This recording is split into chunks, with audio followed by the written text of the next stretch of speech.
Carete pantes, ego imi Jakobos Donadides que tutestin ho patrologistes. Hi there, I'm Seamus and I'm back after a bit of a break, hopefully with a bit more time for this channel.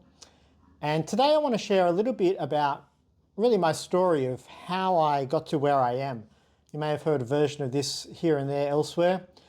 And I don't want to tell you my whole life story, but I want to tell you at least enough of my story in terms of language and Greek so that you understand how I got to this point here. And so really that begins in childhood. I did not have a great experience interacting with different languages growing up, in the sense that in my primary school there was no language education. I was around people who spoke other languages at home, but it wasn't really till high school that I had the opportunity to attempt to learn some languages.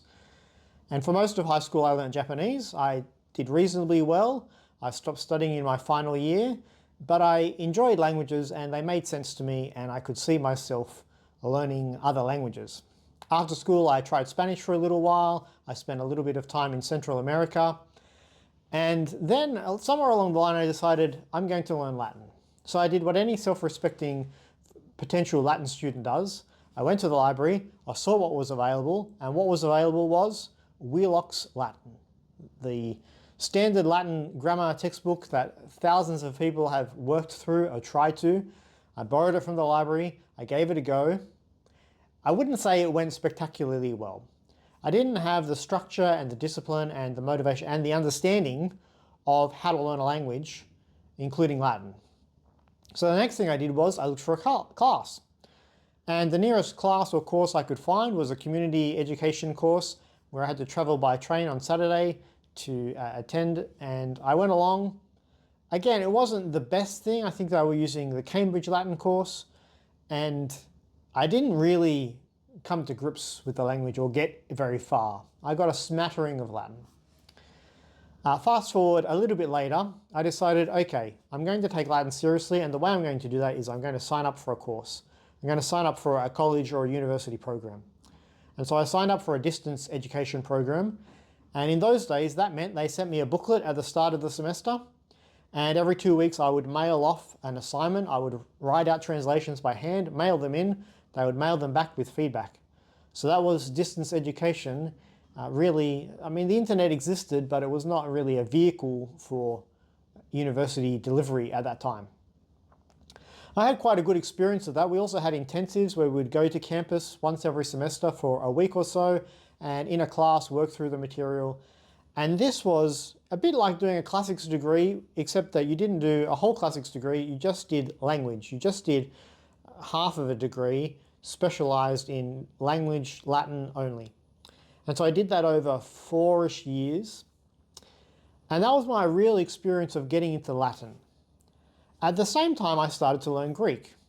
And so I did what any self-starting independent Greek learner did in those days. I went to the library, or I found out what was the best book. And the book that dominated the market at that stage was Mounce's Basics of Biblical Greek. So I bought a copy. I studied independently by myself and got a fair way. I found that the grammar made sense, I could do the exercises, I could come to grips with biblical Greek. The following year, 1 year after I'd started my Latin journey at college, and after a bit of Greek study, I went off to a theological college, a seminary, to study theology, obviously. And Greek at college was relatively easy for me, at least the first year was. I understood all the grammar and I could breeze through the classes and I could finish exams very quickly and I could get almost everything right. I was top of the class and I knew it, and I wasn't fazed about pushing myself further. And because of that, I had time, apart from seminary, to keep studying Latin and pursue that degree or that diploma. And so through college, I did Greek all the way through. In my 4th year, which was kind of an honours year, I took a research unit where I wrote a kind of a minor thesis or a dissertation on Cyprian and Latin. And that's when I began to develop an interest in patristics and the kind of the meeting of classics and biblical studies and theology. I finished off my Latin course and looked around for further study to do. I did a little bit of classical Greek as well, a unit here, a unit there. And it was around this time that I discovered Lingua Latina per se illustrata. Many of you will know it. It's very famous now among Latin circles. And that opened my eyes to kind of my first language conversion experience. That is, it opened my eyes to say, it's possible to read Latin apart from translation. It's possible to understand Latin as Latin and to process it that way. And for me, that was a real awakening experience to say, Latin is a language like any other. You can learn it without needing to go through the medium of English. And so I said to myself, well, why isn't this true for all Latin studies? And why isn't this true for ancient Greek? That began my engagement with the broader world of Latin teachers in particular, and comprehensible input, second language acquisition theory. I became very interested in these theoretical ideas and practical outworkings, how to teach this way, how to learn languages in this way.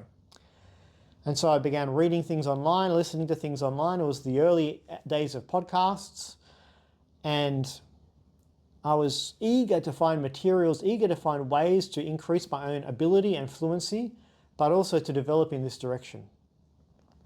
I went on to further studies in Greek and not so much Latin, but firstly Greek. I did some master's research in patristics and eventually did a PhD in early church history.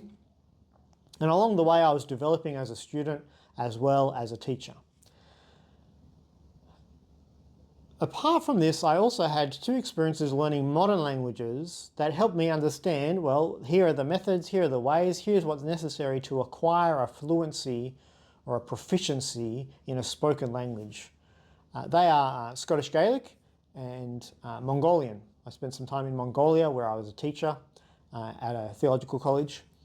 And in both contexts, both, again, Gaelic studies and Mongolian studies, I understood from my second language acquisition reading what it took to learn a language, and I put that into practice and experienced what it is to become a speaker of another language to a reasonable degree of proficiency.